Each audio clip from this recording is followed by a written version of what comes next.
રાજકોટ કલેક્ટરે મતદારોને ખાસ અપીલ કરતા જણાવ્યું છે કે મહાનગરપાલિકાની ચૂંટણીમાં માત્ર ઉમેદવારોને વોટ આપવા પૂરતો નથી, 4 મત આપ્યા બાદ સૌથી નીચે આપેલું યલો કલરનું રજિસ્ટર બટન દબાવવું ફરજિયાત છે, અન્યથા તમારો કિંમતી મત ગણતરીમાં લેવાશે નહીં.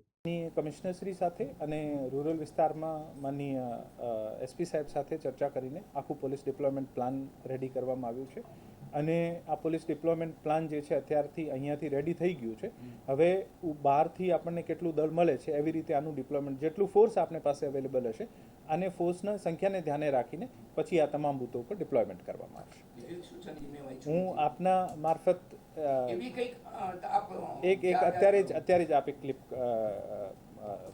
સેવ કરી.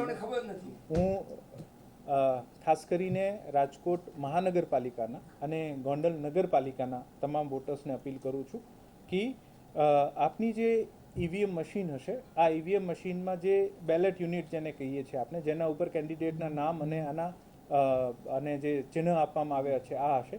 આમાં આપને 4 વોટર્સને એક કરીને વોટ આપવાનું છે. આપ એક વોટરને વોટ આપ્યું છે અને પછી આપને જેમ જેમ આપ વોટ આપશો આના આગળ રેડ લાઇટ જે છે આ થતી રહેશે. જ્યાં સુધી આપ 4 વોટ નહીં આપશો ત્યાં સુધી આપનો વોટ કાઉન્ટ નહીં થાય. તો સૌથી પહેલાં 4 વોટ આપવાના છે અને પછી સૌથી નીચે યલો કલરમાં રજિસ્ટરનો બટન જે છે આ દબાવવાનું રહેશે, તો જ આપનો વોટ કાઉન્ટ થશે.